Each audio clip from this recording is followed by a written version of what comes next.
مرحبا، أهلا وسهلا فيكم بقناتي يلا عود.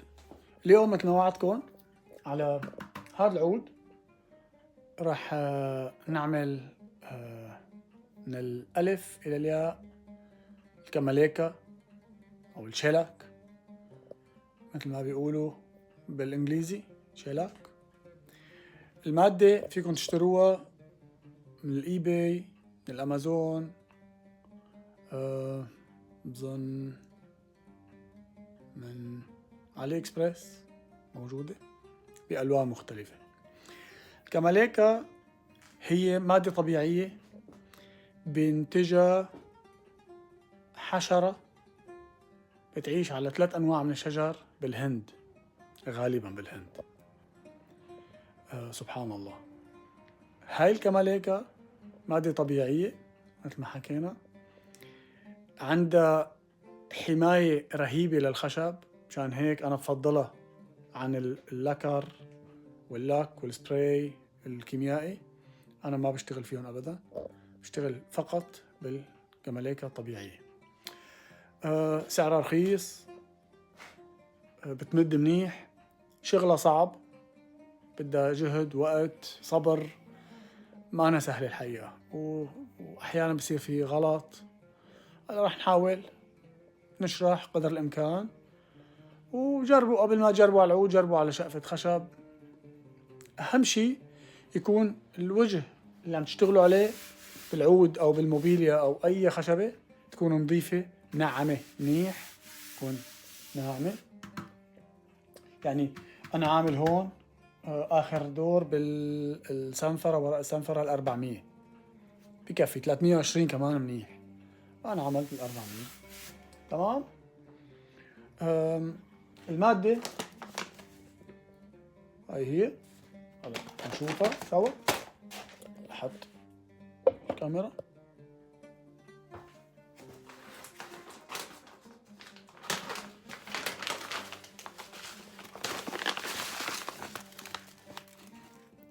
المادة بتجي حبيبات.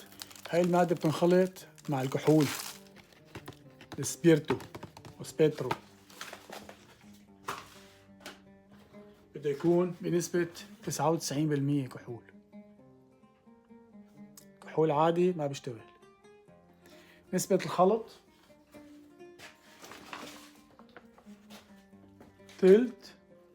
تلتين عيار كماليكا لعيارين كحول. تمام.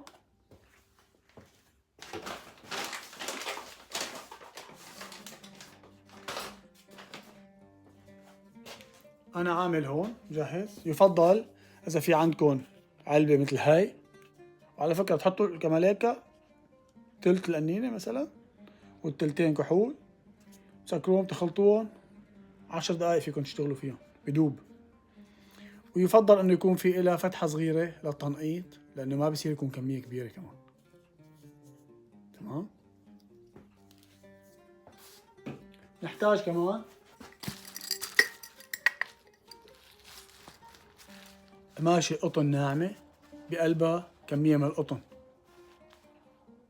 هيك بقلبها قطن جوا، قطن تبع الجروح والطبابة من الصيدلية ممكن تشتروه. وقماشة قطن موجودة بأي بيت، أو هاد أو هاد أو اثنين سوا. هلا أنا ببلش بهاد مبدئيا. كماليكا طبعا مادة صمغية، مهم جدا نعرف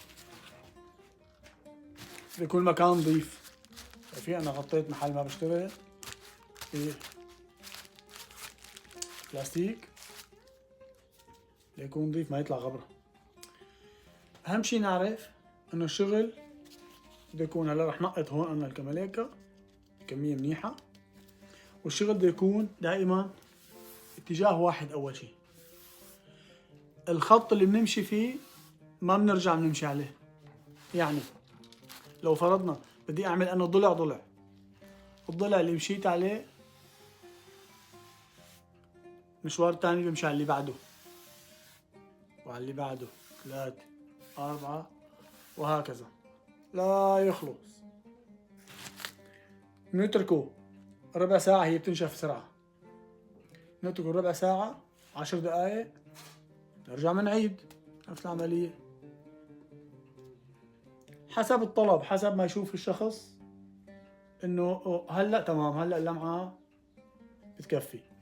هلا بعد 3 وجوه بنخليه ينشف ربع ساعة نص ساعة معلش، وبنجيب ورق سنفرة 1000 أو 2000 أو 1500 بس مو تحت 1000.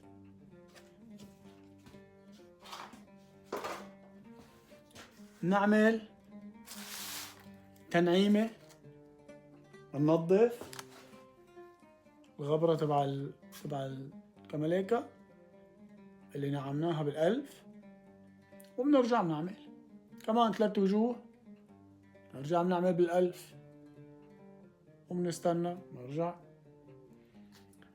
ما فيني اقول كم وجه بده كماليكا او شلك، حسب شو بتشوف العين، هلا مناسب غير مناسب.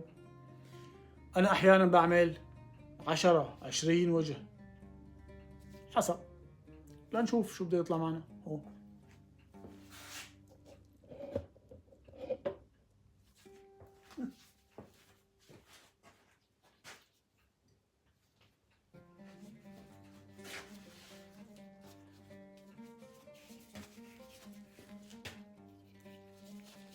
هيك نعمل هيك وننقط،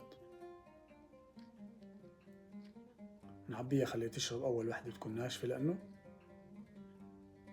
تمام.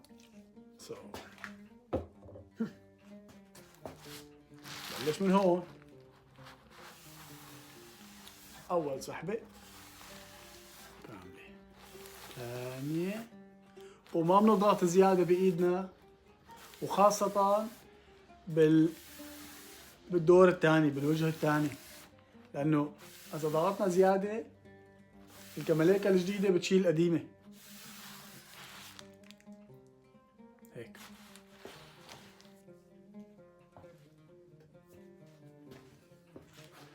نغير موقع الكاميرا عشان الاضاءه تشوفوا بشكل اجمل.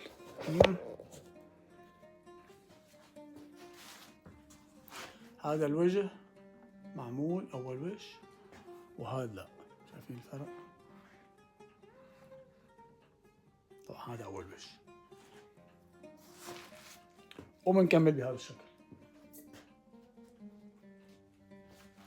حط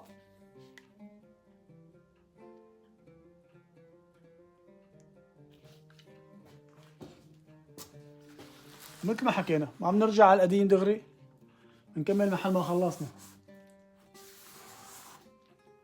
الأول للأخير.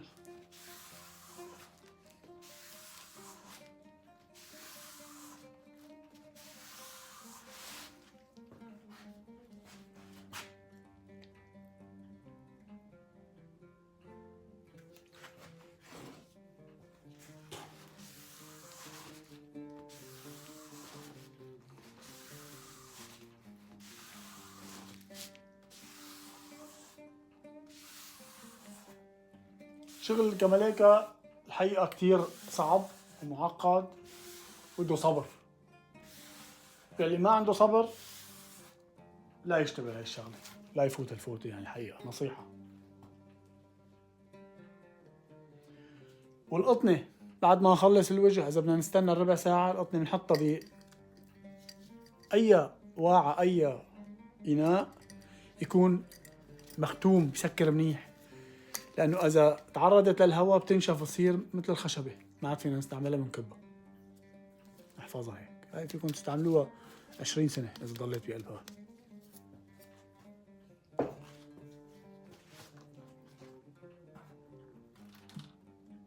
تمام، لون جميل.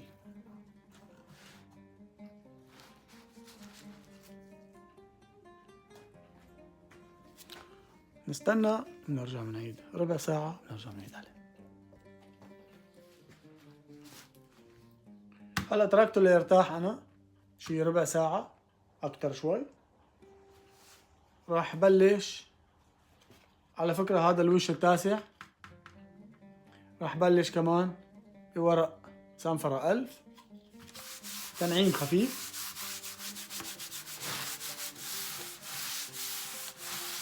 مثل ما عم تلاحظوا ورق السنفرة 1000 ما بيشيل اللمعة، يعني بتضل لمعة قد ما عملت، هو بيشيل بس بقايا انشارة الخشب العلقانة عليه أو الغبرة. هذا الهدف، مشان يكون عندي سطح ناعم تماما لا أعمل آخر وجه. وبظن راح أعمل هلا آخر وجه بالنسبة للقصعة. طبعا الزند والبنجق لسه ما عملتهم، وبكفي. بعدين ممكن نعمل بوليش بالإيد أو بالمكنة. ننظف.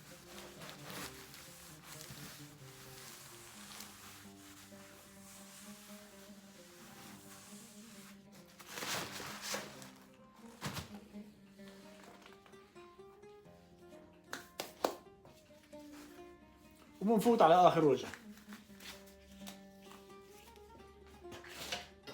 بسم الله.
شايفين النتيجة؟ جميلة جدا. خلص هذا هو، نتركه لينشف.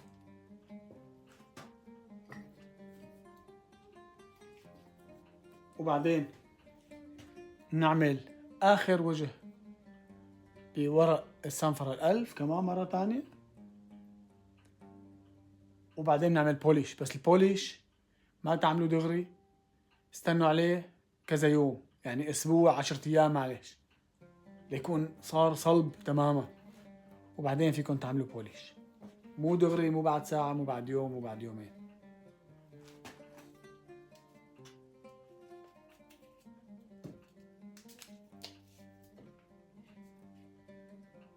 تمام.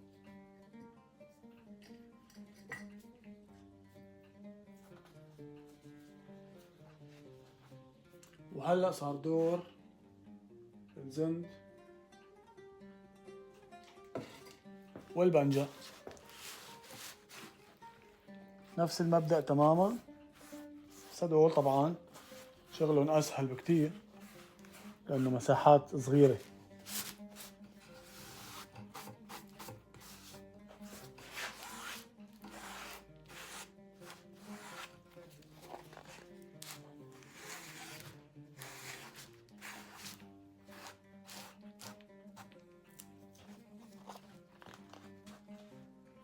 ومنكرر العملية كمان بعد ربع ساعة مرة، بعد ربع ساعة مرة، بعد ربع ساعة مرة، يعني كمان شغلة 10 مرات سنفرة.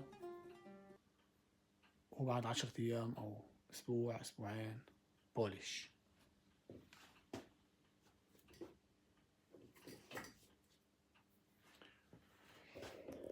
وهلا فيني لكم يعطيكم العافية، يعطيني العافية. هيك بيكون جاهز للعزف، تركيب الأوتار العزف. سلامات، إلى اللقاء بفيديو تاني.